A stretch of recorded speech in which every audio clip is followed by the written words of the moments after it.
پیارے دوستو، گزشتہ مہینے یہ خبر سوشل میڈیا پر وائرل ہوئی کہ امریکی سائنسدانوں کے ایک گروہ نے خانہ کعبہ میں نصب جنتی پتھر حجر اسود کے حوالے سے ایک مضمون شائع کیا اور اس میں یہ دعویٰ کیا گیا کہ نعوذ باللہ حجر اسود جنتی پتھر نہیں ہے بلکہ ایک عام پتھر ہے، اور امریکی سائنسدانوں نے اسی عنوان سے ایک خط سعودی شہزادے محمد بن سلیمان کو بھی لکھا اور کہا کہ اگر تم سمجھتے ہو کہ حجر اسود جنتی پتھر ہے تو پھر امریکی سائنسدانوں کو اجازت دو تاکہ وہ اس کا معائنہ کر کے اصل حقیقت دنیا کو بتائیں۔ پہلے پہل تو سعودی شہزادے نے ٹال مٹول سے کام لیا، مگر جب امریکی سائنسدانوں نے اس بات کو بنیاد بنا کر اسلام مخالف پروپیگنڈا شروع کر دیا تو سعودی شہزادے نے امریکی سائنسدانوں کو حجر اسود کے معائنے کے لیے سعودی عرب آنے کی دعوت دے ڈالی، جس کے بعد امریکی سائنسدانوں کے اس گروپ نے 2 قابل ترین سائنسدان منتخب کیے اور انہیں جدید ترین آلات دے کر سعودی عرب روانہ کر دیا۔ جب یہ امریکی سائنسدان خانہ کعبہ میں پہنچے تو وہاں موجود کئی زائرین ان غیر مسلموں کو دیکھ کر آگ بگولا ہونے لگے کہ بھلا مکہ میں کوئی غیر مسلم کیسے داخل ہو سکتا ہے، مگر پھر سعودی شہزادے نے وضاحت کی کہ اگر انہیں یہ ریسرچ کرنے سے منع کر دیا جاتا تو ان کے دل میں موجود بے ایمانی مزید بڑھ جاتی اور وہ یہ تصور کر لیتے کہ شاید مسلم مذہب میں کچھ تو ایسا ضرور ہے جو وہ دنیا سے چھپانے کی کوشش کر رہے ہیں۔ امریکی سائنسدان اپنے ساتھ کئی مشینیں بھی لے کر آئے تھے جس کے ذریعے وہ حجر اسود کی جانچ پڑتال کرنا چاہتے تھے۔ سعودی شہزادے محمد بن سلیمان بھی خانہ کعبہ میں تشریف لائے جبکہ سعودی حکام بھی موجود تھے۔ دوستو، امریکہ سے آنے والے ان دونوں سائنسدانوں میں سے ایک آگے بڑھا اور اس جنتی پتھر کو غور سے دیکھنے لگا۔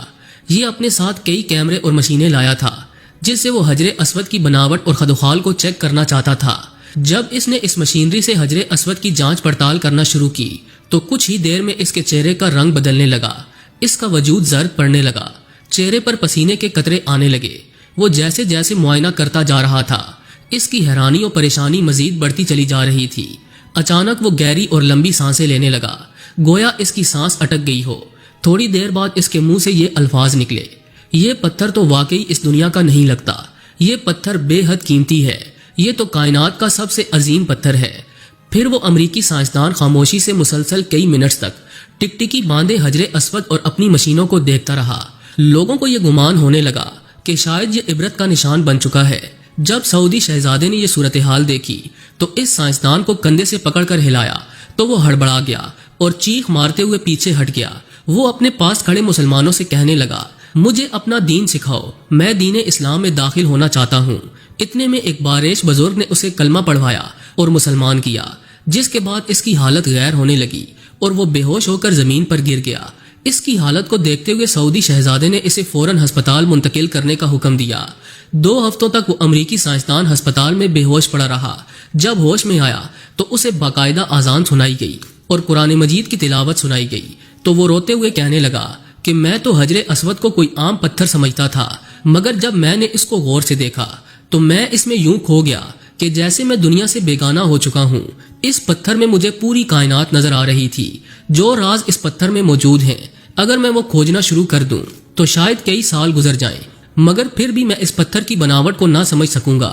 مجھے تو یہ پتھر پوری کائنات سے بھی زیادہ وزنی معلوم ہو رہا ہے۔ یہ پتھر جس نے بنایا یقیناً وہ خدا ہی کی ذات ہے۔ دوستو، اتنا کہہ کر وہ امریکی سائنسدان رونے لگا اور کہنے لگا مجھے اسلام کے بارے میں مکمل معلومات دی جائے۔ پھر اس نے ایک رپورٹ تیار کر کے امریکہ میں اپنے ساتھی سائنسدانوں کو بھیجی اور بتایا کہ حجر اسود دراصل جنتی پتھر ہے اور یہ جنت سے ہی زمین پر اتارا گیا، یہ کوئی عام پتھر نہیں۔ میری ریسرچ نے مجھے مسلمان بنا دیا۔ امریکی سائنسدانوں نے جب یہ رپورٹ پڑھی تو وہ بھی حیران رہ گئے کہ ہم جسے جھوٹا اور غلط ثابت کرنے جا رہے تھے اسی پتھر کی وجہ سے ہمارے ساتھی نے دین اسلام قبول کر لیا۔ سبحان اللہ۔ دوستو، بلا شبہ حجر اسود جنت کے یاقوتوں میں سے ایک یاقوت ہے جسے حضرت آدم علیہ السلام اپنے ساتھ جنت سے لائے تھے اور تعمیر بیت اللہ کے وقت ایک گوشے میں نصب فرمایا تھا۔ نبی اکرم صلی اللہ علیہ وآلہ وسلم نے ارشاد فرمایا، جس وقت حجر اسود جنت سے اترا تو وہ دودھ سے زیادہ سفید تھا، پھر آدمیوں کے گناہوں نے اسے سیاہ کر دیا۔ ترمذی شریف کی ایک اور روایت میں ہے کہ حجر اسود اور مقام ابراہیم جنت کے یاقوتوں میں سے 2 یاقوت ہیں۔ اللہ تعالیٰ ان کی روشنی کو ختم نہ فرماتا تو یہ پوری زمین و آسمان کو روشن کر دیتے۔ طوفان نوح علیہ السلام میں آدم علیہ السلام کا تعمیر کردہ بیت اللہ آسمانوں پر اٹھا لیا گیا تھا۔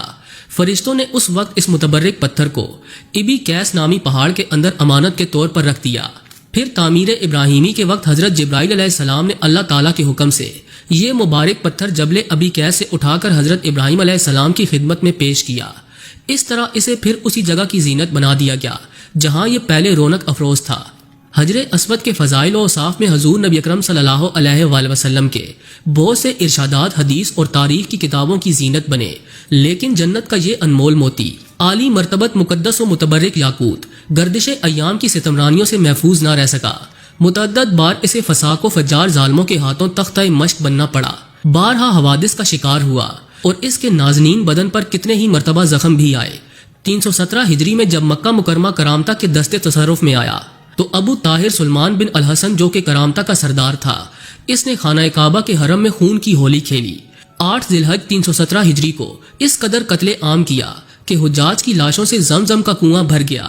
شہر اور مضافات کے 3000 بے قصور افراد کو موت کی نیند سلا دیا، جس میں 1700 حاجی اور 700 طواف کرنے والے بھی شہید ہو گئے۔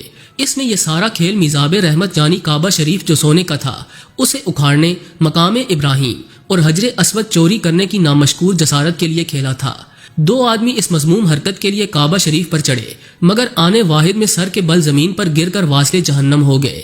مقام ابراہیم تو اس کے دستے تصرف سے محفوظ رہا، کیونکہ خدام حرم نے اسے پہاڑ کی گھاٹی میں کہیں چھپا دیا تھا۔ مگر 14 ذی الحج 317 ہجری میں عصر کے وقت جعفر بن حلاج نے ابو طاہر کے حکم سے حجر اسود کو اکھاڑ لیا، اس پر کئی ضربیں لگائیں اور اپنے ساتھ بحرین لے گیا اور اس کی جگہ خالی رہ گئی۔ تقریباً 22 سال تک یہ مقدس پتھر بحرین میں ابو طاہر کے پاس رہا اور پھر متعدد کوششوں سے اسے واپس لایا گیا۔